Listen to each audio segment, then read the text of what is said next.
السلام علیکم دوستو، اسٹوڈیو ون کی ایک اور دینی ویڈیو میں آپ سب کو خوش آمدید۔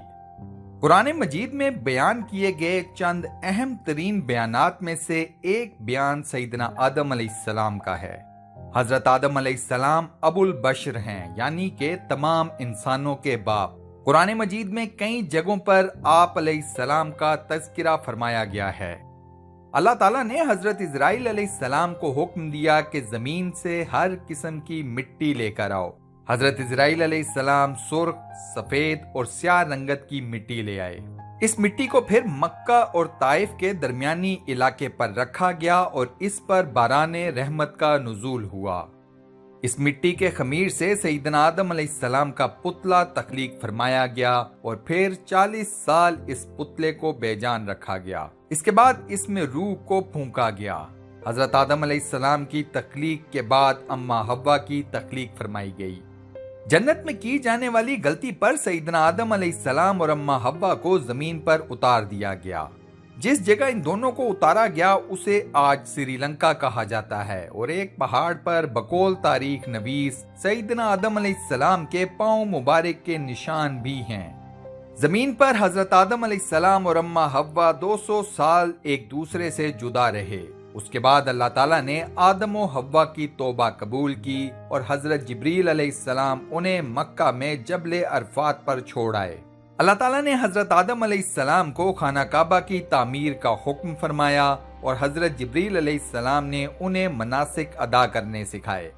حضرت آدم علیہ السلام نے 960 برس کی عمر پائی، اور آج کی اس ویڈیو میں ہم حضرت آدم علیہ السلام کے آخری وقت، ان کی وفات کب اور کن حالات میں ہوئی، اس بارے میں آپ کو تفصیل سے آگاہ کریں گے۔ ویڈیو میں آگے بڑھنے سے پہلے میں آپ سب دوستوں سے یہ گزارش کرتا ہوں کہ اگر آپ نے ابھی تک ہمارے اس چینل کو سبسکرائب نہیں کیا تو برائے مہربانی سبسکرائب کے بٹن پر کلک کر دیں اور ساتھ بنے بیل کے آئیکن کو بھی پریس کر دیں۔ اپنے بیٹے حابیل کی شہادت کے بعد حضرت آدم علیہ السلام بے حد غمزدہ رہتے تھے۔ ایک بے قراری کی کیفیت تھی جسے دور کرنے کے لیے اللہ تعالیٰ اپنے بندے کی مدد کو آ گئے۔ اللہ تعالیٰ نے حضرت جبریل علیہ السلام کے ذریعے سیدنا آدم علیہ السلام کو بشارت دی کہ اللہ تعالیٰ ان کو ایک فرزند رشید عنایت فرمائیں گے۔ اس بچے کی نسل میں کئی انبیاء اور رسول پیدا ہوں گے۔ حابیل کی وفات کے 5 سال بعد سیدنا آدم علیہ السلام اور اماں حوا کے ہاں ایک فرزند ہوا جن کا نام شیس رکھا گیا۔ شیس کے معنی ہیں اللہ تعالیٰ کا عطا کیا ہوا تحفہ۔ جب سیدنا آدم علیہ السلام کی وفات کا وقت قریب آیا تو انہوں نے اپنے بیٹوں کو اپنے پاس بلایا اور ان سے فرمایا کہ میرا جنت کے پھل کھانے کو دل کر رہا ہے۔ سیدنا آدم علیہ السلام کے بیٹے جنت کے پھلوں کی تلاش میں نکل کھڑے ہوئے۔ تھوڑی ہی دور چلے تھے کہ سیدنا آدم علیہ السلام کے بیٹوں کو فرشتے سامنے سے آتے مل گئے۔ ان فرشتوں کے پاس سیدنا آدم علیہ السلام کا کفن مبارک اور خوشبو تھی۔ اس کے علاوہ ان کے پاس کلہاڑے اور ٹوکریاں بھی تھیں۔ ان فرشتوں نے حضرت آدم علیہ السلام کے بیٹوں سے پوچھا کہ اے اولاد آدم، تم کس چیز کی تلاش میں ہو؟ یا ایسے کہا کہ تم کیا چاہتے ہو اور کہاں جا رہے ہو؟ سیدنا آدم علیہ السلام کے بیٹوں نے جواب دیا کہ ہمارے والد بیمار ہیں اور انہوں نے جنت کے پھل کھانے کی خواہش کا اظہار کیا ہے۔ اس پر ان فرشتوں نے کہا کہ واپس چلے جاؤ کیونکہ تمہارے والد کا وقت آن پہنچا ہے اور ان کی وفات قریب ہے۔ اس کے بعد جب فرشتے حضرت آدم علیہ السلام کی روح مبارک کو قبض کرنے کے لیے آئے تو اماں حوا نے ان فرشتوں کو دیکھ کر پہچان لیا۔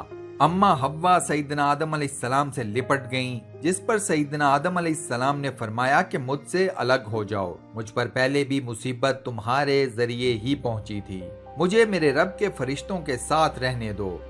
اس کے بعد فرشتوں نے حضرت آدم علیہ السلام کی روح مبارک کو قبض کیا، آپ کے جسم اطہر کو غسل دیا، آپ کو کفن پہنایا گیا، خوشبو لگائی گئی۔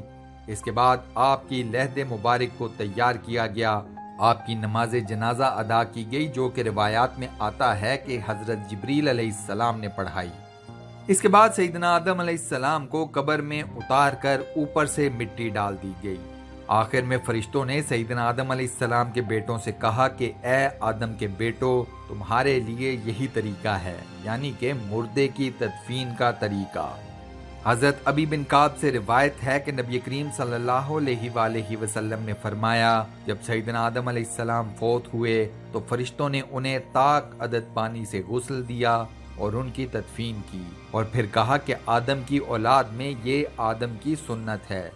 سیدنا آدم علیہ السلام کی تدفین کہاں کی گئی، اس بارے میں اختلاف پایا جاتا ہے۔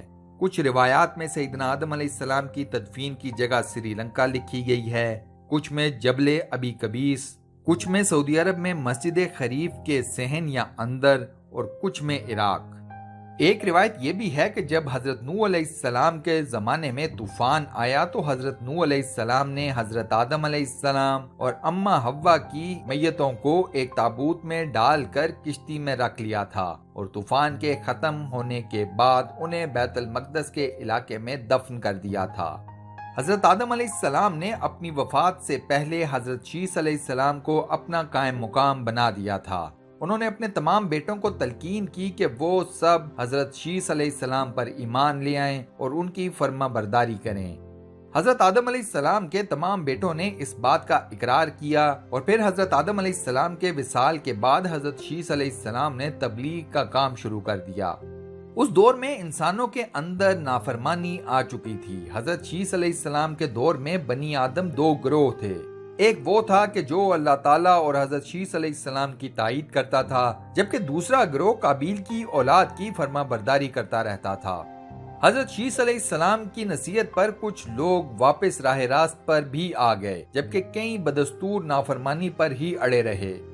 حضرت شیث علیہ السلام لوگوں میں ان باتوں کی تبلیغ کرتے: اول خدا کو پہچاننا، نیک و بد کو جاننا، بادشاہ یا حاکم وقت کا حکم ماننا، ماں باپ کا حق پہچاننا اور حکم ماننا، لوگوں سے نیکی اور محبت کرنا، غصے پر قابو رکھنا، محتاجوں مسکینوں کو صدقہ دینا اور ان پر رحم کرنا، گناہوں سے پرہیز، مصیبتوں میں صبر اور اللہ تعالیٰ کا شکر ادا کرنا۔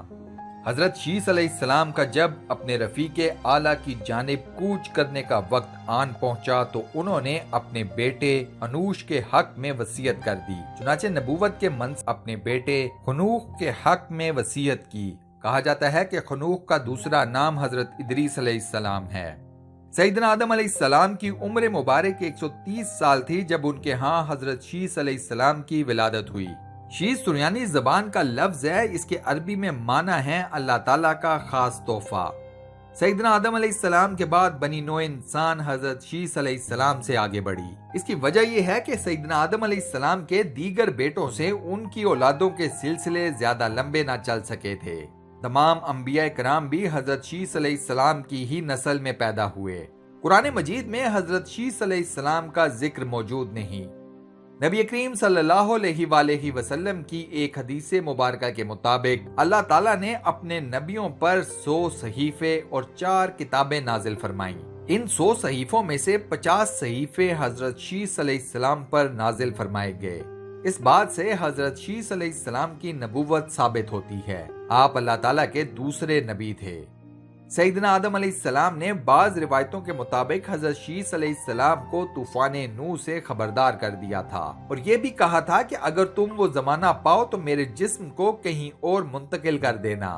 سیدنا آدم علیہ السلام نے ساتھ یہ بھی فرمایا کہ اگر تم وہ زمانہ نہ پاؤ تو اپنی اولاد کو اس کام کی وصیت کر دینا۔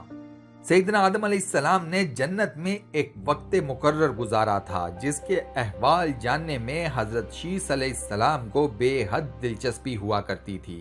اپنی اولاد میں حضرت آدم علیہ السلام کو حضرت شیث علیہ السلام بے حد محبوب اور عزیز تھے۔ ہر سال کئی مسلمان سری لنکا میں اس پہاڑ کا رخ کرتے ہیں جہاں سیدنا آدم علیہ السلام کے پاؤں مبارک کا نشان موجود ہے۔ اس بارے میں دلیل یہ دی جاتی ہے کہ یہ پیر کا نشان ایک بے حد اونچے اور بڑی جسامت کے شخص کا ہے۔ عام انسان کا پیر اتنا بڑا نہیں ہو سکتا۔ سیدنا آدم علیہ السلام کا قد 60 میٹر یا 60 ہاتھ تھا۔ اللہ تعالی ہم سب کو اس مبارک پیر کے نشان کی زیارت کرنے کی توفیق نصیب فرمائیں، آمین۔ دوستو کمنٹ سیکشن میں آمین لکھ کر اس دعائے خیر کا حصہ ضرور بنیں اور صدقہ جاریہ کمائیں۔ اس ویڈیو میں ہم نے آپ کو سیدنا آدم علیہ السلام کی وفات کے حالات اور اس کے سیاق و سباق کی تفصیلات سے آگاہ کیا۔ امید ہے آپ کو آج کی ویڈیو پسند آئی ہوگی۔ ویڈیو کو لائک اور اپنے واٹس ایپ، فیس بک، ٹویٹر اور دیگر سوشل میڈیا اکاؤنٹس پر شیئر کرنا مت بھولیے گا، کیونکہ اچھی بات دوسروں کو پہنچانا بھی نیکی ہے۔ انشاءاللہ اگلی ویڈیو میں آپ سے پھر ملاقات ہوگی، تب تک کے لیے اللہ حافظ۔